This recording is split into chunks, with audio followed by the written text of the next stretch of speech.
হাতে তোলার মতো পরিস্থিতিতেই ছিলাম না যে ভিডিও করব। আর 2-3 দিন ধরে ভাবছি ভিডিও করব, কিন্তু ভিডিও করার মতো পরিস্থিতি এই 14 দিন ছিল না। তারপর থেকে আমি টাইম পাচ্ছিলাম না ভিডিও পোস্ট করার জন্য, ভিডিও শ্যুট করার জন্য। প্রথমেই বলি আজকের ভিডিওটা কী নিয়ে, থাম্বনেল দেখে নিশ্চয়ই বুঝতে পেরেছো তোমরা। হ্যাঁ, আজকে সমস্ত কথা তোমাদের সাথে শেয়ার করবো যে কী হয়েছিল, কেন 15 দিন ভিডিও দিতে পারিনি, এবং ওর অ্যাক্সিডেন্ট রিলেটেড সমস্ত কথা তোমাদের সাথে শেয়ার করবো। কী করে অ্যাক্সিডেন্ট হলো, কী হয়েছিল, সমস্ত কিছু তোমাদেরকে বলার আছে। তো চলো আজকের ভিডিও স্টার্ট করি। প্রথমেই বলি যে 15 তারিখ 16 তারিখ আমাদের জামাই ষষ্ঠী ছিল প্রত্যেকটা বাড়িতে। তো 15 তারিখে আমি অফিস থেকে আসি। তোমরা ভিডিওতেও শুনেছো যে আমার মনটা খুব খারাপ। আমি বারবার বলছিলাম যে আমার মনটা ভীষণ খারাপ, জানি না কেন খারাপ লাগছে আজকে মনটা। তো হয়তো কোনোভাবে বুঝতে পেরেছিলাম বা কোনো বিপদ হবে, বুঝতে পারিনি ঠিক কোনো বিপদ হবে, তবে মনটা এদিক ওদিক হচ্ছিল যে কিছু খারাপ হতে চলেছে, বা সময়টা যে আমাদের খুব খারাপ যাচ্ছে সেটাও আমি খুব ভালো মতো ফিল করছিলাম যে এই সময়টা বা এই পিরিয়ডটা আমার খুব খারাপ যাচ্ছে। তো অফিস থেকে ফেরার পর ইভেন তার আগের দিন আমারও খুব শরীর খারাপ ছিল, যার জন্য রাজা ভীষণ টেনশন করছিল। ও একটা ডক্টরও দেখেছিল, গ্যাস্ট্রোলজিস্ট, আমাকে দেখাবে বলে। তো এত কিছুর পরেও 15 তারিখ রাত্রিবেলা দুর্ঘটনাটা ঘটেই গেল। তো বলি কী করে কী হয়েছিল।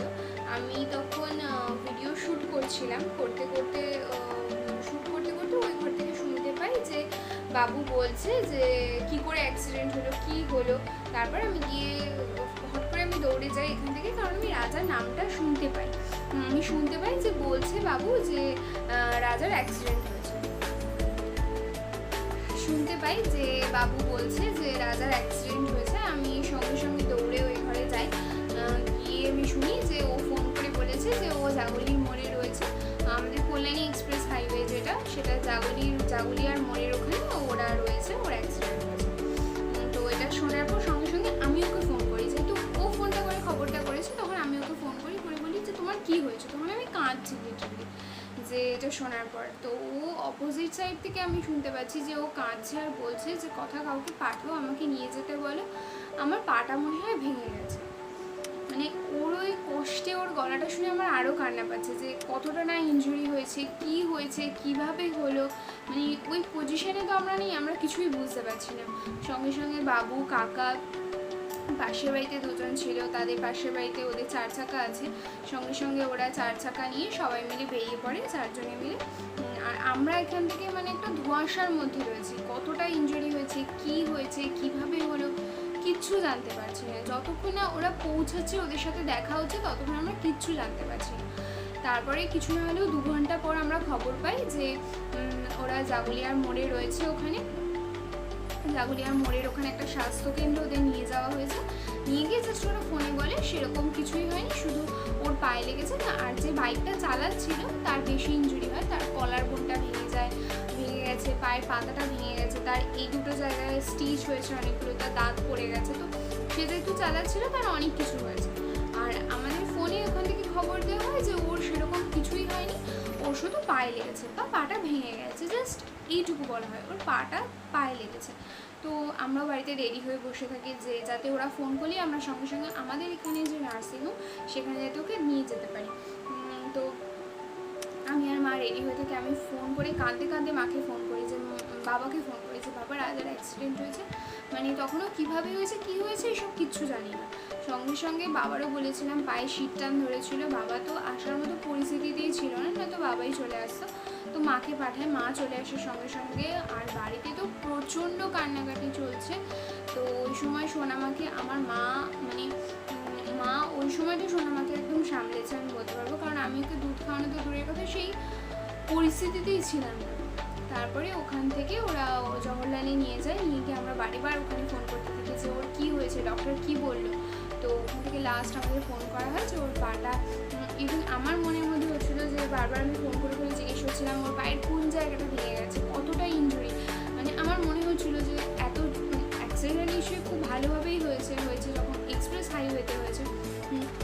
আর ছোটোখাটো অ্যাক্সিডেন্ট হলে তো চলেই আসতে পারতো। মানে আমি বারবার ফোন করে জিজ্ঞেস করছি যে ওর পায়ের কোন জায়গাটা লেগেছে। তারপরে ফোন করে আমাদের ওখান থেকে বলে, জওহরলাল থেকে ডক্টর ডক্টররা একটা প্লাস্টার করে দিয়েছে আর বলেছে ওটা অপারেশন করতে হবে। সেটা শোনার পর আরও কান্নাকাটি বাড়িতে। তারপরে এরকম করতে করতে অ্যাক্সিডেন্টটা হয় 8:30টার সময়। ওকে বাড়িতে না সেদিনকে প্রচণ্ড বৃষ্টি হচ্ছিলো, তারপর থেকে মানে এত বৃষ্টি হচ্ছিল যে জওহরলালের ওখান থেকে ওদের অ্যাম্বুলেন্সে করে ওকে তুলে নিয়ে আসা যাচ্ছে, এত বৃষ্টি হচ্ছে, কারণ প্লাস্টারটা ভেজানো যাবে না, আর ওকে অ্যাম্বুলেন্স অবধি তোলা যাচ্ছে না, এত বৃষ্টি হচ্ছে। তারপর ওরা বাড়ি আসলো 12:30 বাজে। মা যেহেতু সবাই বলছে খেতে, যেহেতু সন্ধ্যে থেকে কিছুক্ষণ জানলাম না, ও মানে রাজা একটু খিদে সহ্য করতে পারে না, অফিস থেকে এসে চিৎকার করতে থাকে, কথা খিদে পেয়েছে মা, খিদে পেয়েছে, কিছু খেতে দাও। সেখানে ও তো কিছু খায়নি, ও তো বাড়ি ফিরছিল, সেখানে আমি কি করে খাবো, কতটা না লেগেছে, কি হয়েছে, ওকে না দেখে তো আমি খেতেই পারবো না। যাই হোক, বাড়িতে দিদি ভাই ছিল, শুঙ্কু ছিল, ওরা সবাই খেয়েছে। মাও আমাকে অনেকবার ইনসিস্ট করছে খা খা খা, না আমি ওকে দেখবো। তারপর ওকে বাড়িতে নিয়ে আসতে নিয়ার অ্যাবাউট 12:30 কি 1:45 বেজেছে। মানে আমরা রাস্তার দিকে তাকিয়ে রয়েছি অ্যাম্বুলেন্স কখন আসবে, দেখছি অ্যাম্বুলেন্সটা ঢুকছে, রাস্তায় প্রচণ্ড জল জমে গেছে। ততক্ষণে অ্যাম্বুলেন্সটা আসলো, এসে জাস্ট মানে ওই সিচুয়েশনটা দেখে আমি কান্না মানে আটকাতে পারছিলাম না, এত কষ্ট হচ্ছিল যে ওকে অ্যাম্বুলেন্স থেকে, যেহেতু এখন করোনার সময় এমনি বাড়িতে একটা ছোট বেবি আছে, যার জন্য আমরা অ্যাম্বুলেন্সের স্ট্রেচারটা ঘরেই নিই, যেহেতু জওহরলাল এখন কোভিড করে দিয়েছে, তো ওরা অ্যাম্বুলেন্সে করে কোনো কোভিড পেশেন্ট নিয়ে গেছে কিনা বা স্যানিটাইজ করা নয়, ওকে এত জায়গা থেকে নিয়ে আসা হচ্ছে, তো আমরা স্ট্রেচারটা আর ঘরে নিই নি, আমরা দুটো চাদর এক জায়গায় করে ওকে স্ট্রেচার থেকে চাদরে তুলে নিয়ে আসা হয়েছে। মানে ও এত ব্যথা পাচ্ছে, চিৎকার করছে। ঘরে আসার পর তো সেই কাঁদছে, মেয়েকে দেখবে। মানে সত্যি কথা বলতে গেলে আমাদের মেয়ে দুজনারই আমাদের কাছে ভীষণ সফট কর্নার, ভীষণ, মানে আমরা অল্পেতে খুব ভেঙে পড়ি। মানে ওর অ্যাক্সিডেন্টটা হওয়ার পর মানে ও শুধু বলে যাচ্ছে আমার মেয়ে কোথায়। তো যাই হোক, মেয়েকে নিয়ে আসা হলো, মেয়েকে নিয়ে এসে ওকে দেখালাম যে এই দেখো মেয়ে।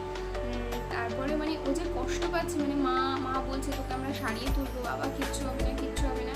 আর দুটো হাতে এই এলবোর পোর্শনটা, এই এলবো পোর্শনটাতে মানে প্রচণ্ড ইনজুরি হয়েছে, মানে পুরো ছাল উঠে গিয়ে মানে রাস্তার নুড়িগুলো ঢুকে গিয়ে মানে দুটো হাতের এই পোর্শনটার অবস্থা প্রচণ্ড খারাপ ছিল। এই দুটো পোর্শন হাতের এই আঙুলটার অর্ধেকটা উঠে গেছিলো,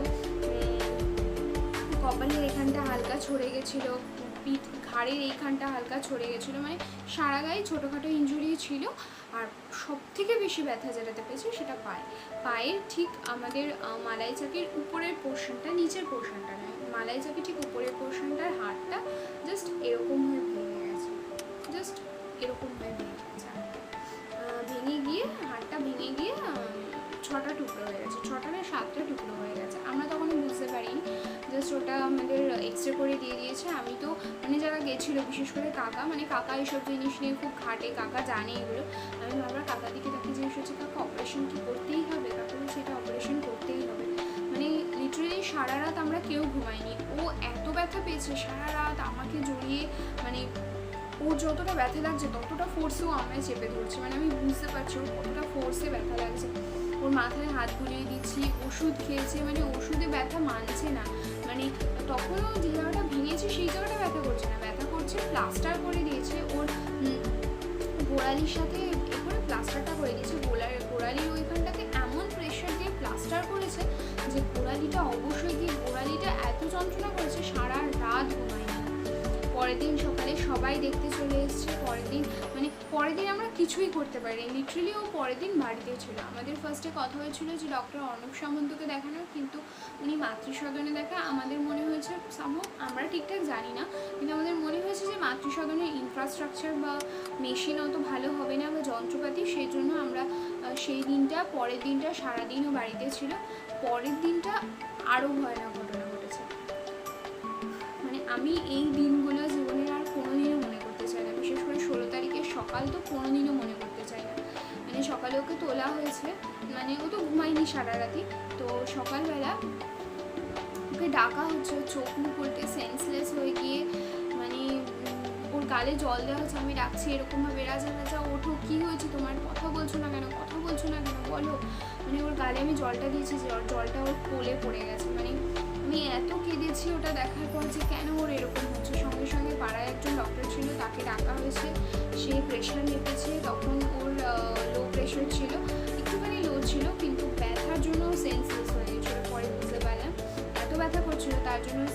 হয়ে গেছিলো, ওর অনেক জ্বরও এসেছিলো। তো ওই ওষুধ খাইয়ে এদিক ওদিক করে পরের দিনটাও ওকে বাড়িতে রাখা হয়েছিল। কারণ আমরা খবর পাই কল্যাণীতে ডক্টর অরবিন্দ বালা, উনি অর্থোপেডিক সার্জন, উনি খুব ভালো, উনি অনেক এরকম কেস সলভ করেছে। তো পরের দিনটাও সারা দিনটাও বাড়িতে থাকে। আমরা কিছুই সেদিনটা করতে পারি না, কারণ ডাক্তার সেদিনকে বসতো না। ওর ঘটনাটা ঘটেছে বৃহস্পতিবার বোধহয় জামাই ষষ্ঠী ছিল, প্রবাবলি না সোমবার বোধহয়, হ্যাঁ সোমবার 15 তারিখ কী বার ছিল আমার খেয়াল নেই, কারণ ওই সময়টা আমার খেয়ালের বাইরে। তারপরেই আমার মা ভোরবেলা চলে গেছিলো, গিয়ে তারপর হ্যাঁ মা তার একটু পর চলে গিয়েছিলো, মা বলেছিল আমি আসছি। তারপর ও একটু স্টেবল কন্ডিশনে আসার পর আমি পোস্ট অফিসে যাই, সবাইকে জানিয়ে আসি যে অফিসে কি হয়েছে, কি করে হলো। কারণ আমার ছুটি নেওয়ার ব্যাপার ছিল, আমি 1 সপ্তাহ ছুটি নিই। সেদিনকে নেওয়ার পর বাড়িতে অনেকে আসে যারা আমাদেরকে খুব ভালোবাসে, সবাই আসে একজন একজন করে ওকে দেখতে। সেদিনটা সারাদিন বাড়িতে থাকে। পরের দিন ডক্টরের কাছে সকালবেলা 9টায় যাওয়া হয় বাড়ি থেকে, গিয়ে ডক্টর এক্সরেটা দেখে বলে যে দুটো ডক্টরের সাথে আমরা কনসাল্ট করি। ডক্টর গৌতম ব্যানার্জি, উনিও কল্যাণীতে বসে, উনি দেখে বলে যে হ্যাঁ এটা অপারেশন করতে হবে। ডক্টর অরবিন্দ বালাও বলে এটা অপারেশন করতে হবে, মানে এটা ওটি করতেই হবে। বলার পর আমরা বাড়িতে সবাই ডিসিশন নিয়ে ঠিক করি যে ডক্টর অরবিন্দ বালার কাছেই করাবো এবং কল্যাণী কার্নিভাল নার্সিংহোমে ওর ওটি হবে। তো ডক্টর বলে ওকে বিকেলেই অ্যাডমিট করে দিতে। তো সেই মতোই আমরা মঙ্গলবার অ্যাক্সিডেন্ট হয়েছে, বুধবারটা বাড়িতে ছিল, বৃহস্পতিবার আমরা বিকেলে ওকে অ্যাডমিট করে দিই। আর এখান থেকে অ্যাম্বুলেন্স ভাড়া করে ওকে নিয়ে যাওয়ার সময় ও প্রচণ্ড কেঁদেছে, মেয়েকে দেখবো করে। যাই হোক, ওকে নিয়ে আমরা তখন বেরিয়ে ওকে আমি ভর্তি করে দিয়ে আসি, কার্নিভালে ভর্তি করে। আমি জাস্ট যাওয়ার সময় এটাই ভাবছিলাম যে ওকে কেমন জায়গায় রেখে আসবো, কীরকম হবে। আর ও ভীষণ সফট হার্টেড, মানে ও ব্যথা সহ্য করতে পারে না। ওর যদি একটা জায়গায় কেটে যায়, কি একটু রক্ত বেরিয়ে আমাকে 3-4 বার করে বলতে থাকে কথা আমার এই জায়গাটা ব্যথা করছে, কথা আমার এই জায়গাটা এরকম হচ্ছে। মানে সেখান থেকে আমি ওকে এই 7-8 বছরে যতটা চিনিয়েছি, ও ভীষণ সফট হার্টেড আর ভীষণ মানে ব্যথা সহ্য করতে পারে না।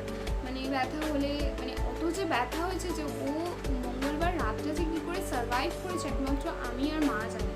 মানে মা পায়ের ধারে বসে রয়েছে, আমি মাথার ধারে বসে রয়েছে, কাকা বাইরে বসে রয়েছে, মাঝে মাঝে চিৎকার করে উঠছে। পরের দিন তো বুধবার সকালে সেন্সলেস হয়ে যাওয়ার পর মানে আমি আর কিছু ভাবতেই পারছিলাম না, মানে পুরো আমি স্টপড হয়ে গেছিলাম কিছুক্ষণের জন্য। তারপর আমি এটাই ভাবছিলাম যে এই দুদিন ও আমার চোখের সামনে ছিল, ওর ব্যথা হলে আমি দেখতে পাচ্ছিলাম।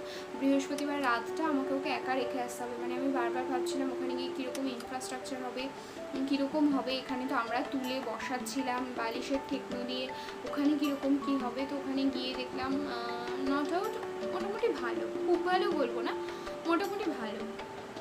তো আয়া রেখে আসি, এসে মানে আমি যখন অ্যাম্বুলেন্সে করে ফিরছি, মানে আমার প্রচণ্ড কান্না পাচ্ছে যে আমি ওকে কোথায় রেখে দিয়ে যাচ্ছি, কিভাবে নিয়ে যাব। মানে ভীষণ হেল্পলেস ফিল করছিলাম, মানে ও ছাড়া মানে ভীষণ হেল্পলেস ফিল করছিলাম। মানে আমি যখন বাড়িতে এসে ঘরটাতে ঢুকে আমার কান্না পাচ্ছে। মানে আমি আমার মাকে তখন বলছি যে মা তুমি যেও না, তুমি থাকো, এই ঘরটাতে আমি আজকে একা থাকতে পারবো না। মানে আমি প্রচণ্ড কেঁদেছি বৃহস্পতিবার বিকেলটা ওকে ওখানে রেখে দিয়ে আসার পর। তাও মানে আমি ওকে ফোনটা রেখে দিয়েছিলাম, আমি বলেছিলাম যে তুমি হয়তো যদি মেসেজও করতে না পারো, মানে ইনটাসে কিছু একটা টাইপ করে দিও, সি বা ই, আমি বুঝবো যে না তুমি ঠিক আছো। তুমি মানে এরকম একটা ফিল হয় না যে আমাকে পারবো, আমি বুঝতে পারবো যে তুমি ঠিক আছো, আমার জন্য এইটুকুই যথেষ্ট। আমি বাড়িতে আসি, এসে অনেকবার ওকে ফোন করি, ওকে টেক্সট করতে থাকি কী করছো, ব্যথা করছে কিনা। সবটা তো আর আমাকে বলে না, ব্যথা করলেও জানি বাড়িতে আছি, টেনশন করবো, তবুও যেটুকু বলে। মানে সে বৃহস্পতিবার সারা রাতটা আমার ঘুম হয় না।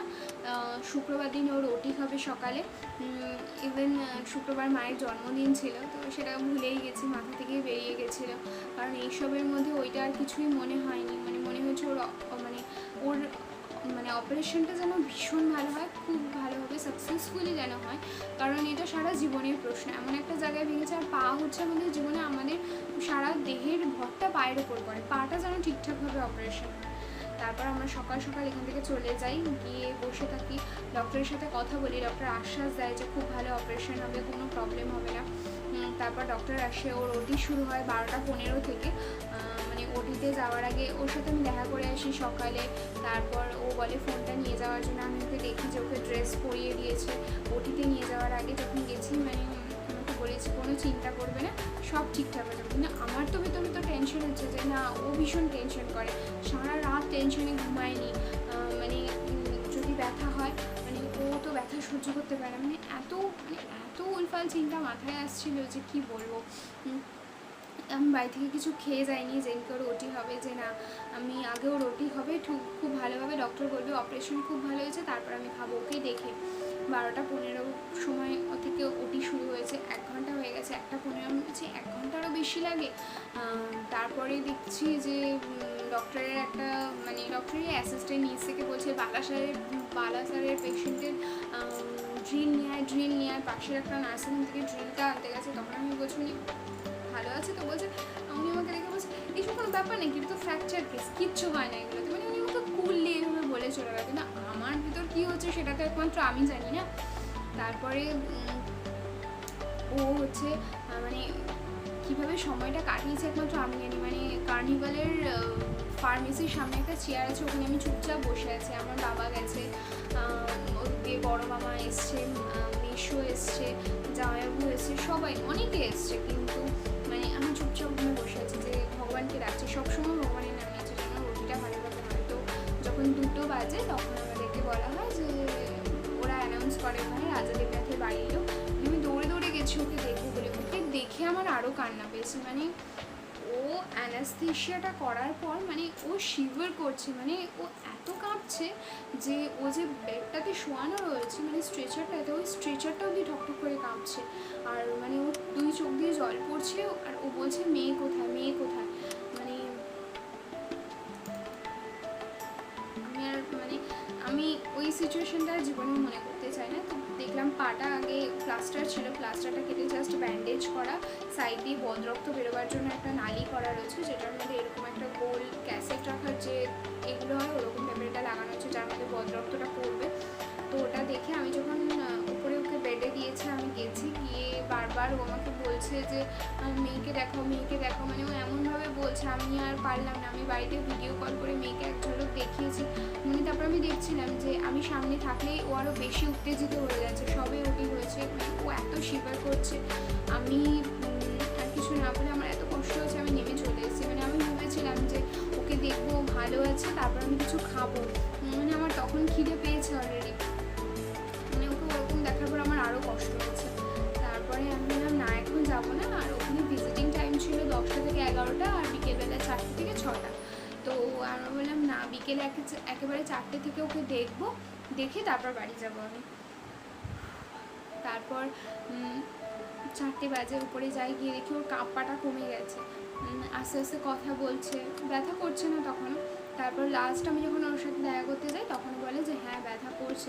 সেদিনকে ওর কাছে ফোনটা অবধি রাখতে দেবে না, যেহেতু সেদিনকে ওর ওটি হয়েছে।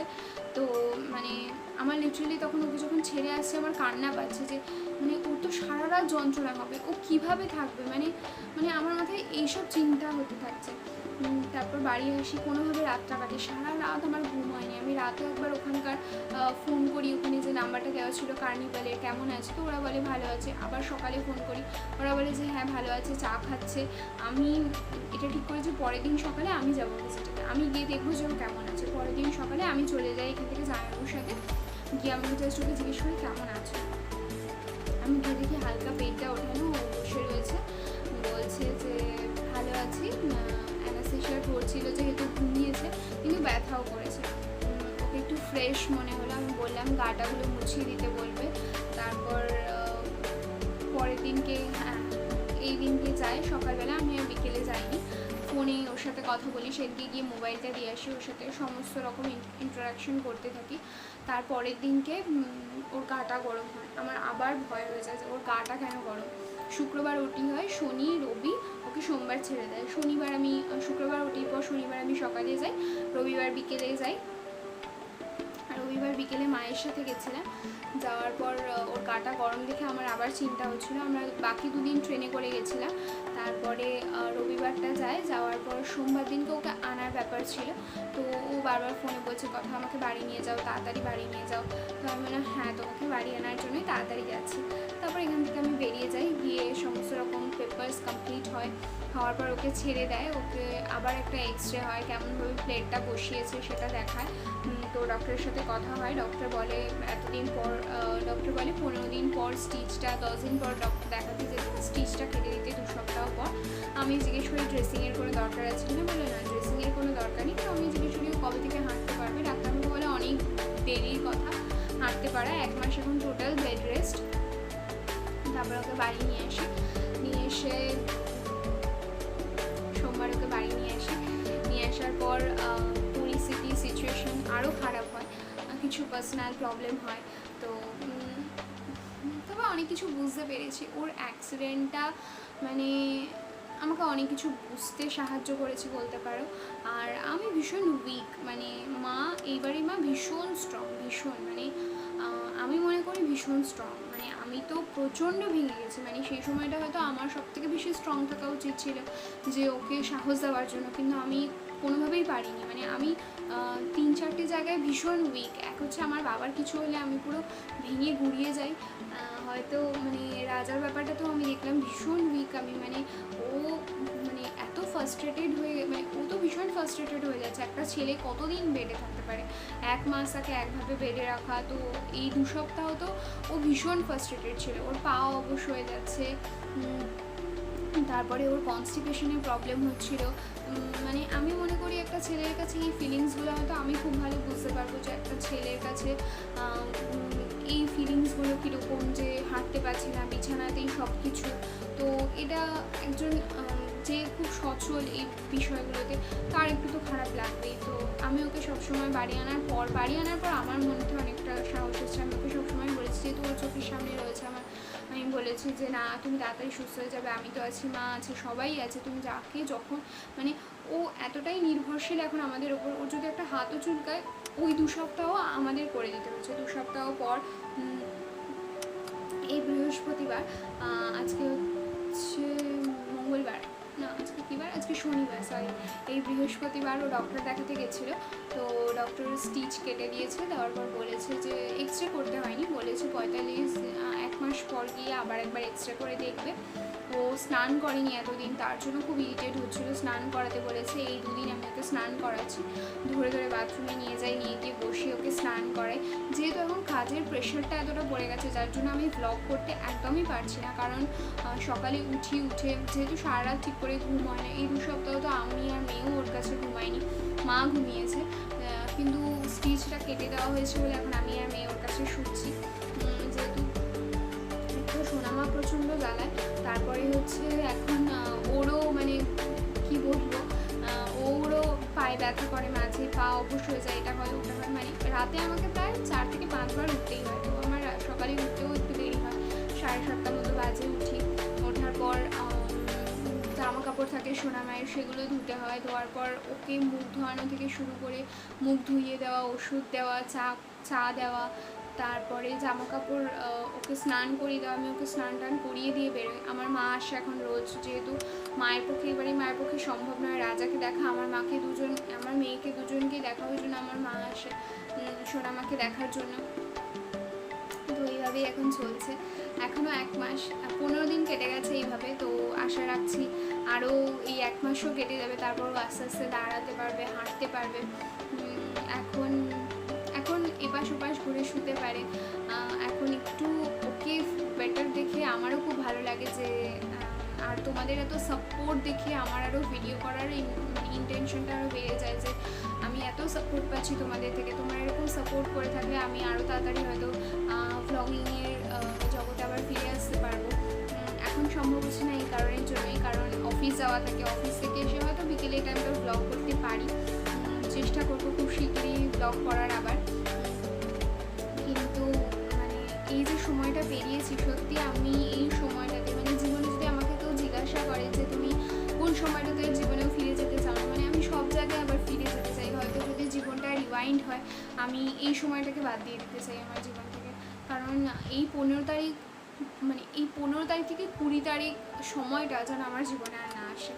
তো মানে এই কটা দিন যে কীভাবে কাটিয়েছি বা বলতে পারো এই 2 সপ্তাহ যে কীভাবে কাটিয়েছি সেটা আমি জানি। এক তো ওকে নিয়ে ভীষণ স্ট্রেস, তারপরে আমার মেন্টালি স্ট্রেস ছিল প্রচুর, ফ্যামিলি প্রবলেম ছিল প্রচুর। কারণ তুমি জীবনটাকে যেভাবে দেখবে বা যেভাবে নিয়ে যেতে চাইবে বা যেভাবে সব কিছু ভাববে, তোমার সামনের মানুষও যে একইভাবে সেটাই ভাববে, তো সেটা হয় না। যার যার জীবনকে দেখার ভঙ্গি আলাদা আলাদা, বা যার যার জীবনকে এক্সপ্লেন করার এক্সপ্রেসটা আলাদা। তো আমি হয়তো এদের কারোর মতোই নই, আমি হয়তো আমার মতো, মানে আমি আলাদা, সবার থেকে আলাদা। হয়তো সবাই কোনো জিনিসকে যদি একভাবে দেখে, আমি আরেক দৃষ্টিভঙ্গি দিয়ে দেখি, হয়তো প্রবলেম এখানেই হয়ে যায়, তার সাথে আমার মতের মিলে হয় না। তো এই জন্যই বলবো আমার মেন্টালি কন্ডিশন খুব খারাপ ছিল। তবে আমি মানে মাকে তো আলাদা করে থ্যাঙ্কস বলা যায় না, তো মাকে আমি বলতে চাই থ্যাঙ্কস, যে এইভাবে আমার পেছনে থেকে আমাকে সাপোর্ট করার জন্য। যে আজকে মা সোনামাকে দেখেছে বা দিদিভাই যে কদিন ছিল দেখেছে, ওরা দেখেছে বলে আমি বাইরে লড়াইটা লড়তে পেরেছি বাইরে। যে ওকে নিয়ে যাওয়া, এত কিছুর সাথে ইমোশনাল লড়াই ছিল একটা, যে ভীষণ একা ফিল করছিলাম কটা দিন, ভীষণ একা। মানে আমি হয়তো এর আগে এত একা কোনোদিনও ফিল করিনি। তো এই কটা দিন খুব খারাপ কেটেছে, জানি না, আস্তে আস্তে মুখে হাসিটা ফিরে এসছে। 2 সপ্তাহ তো হাসতেই ভুলে গেছিলাম, মানে সারাদিন কাঁদছি, কান্নাটা সঙ্গী হয়ে গেছে।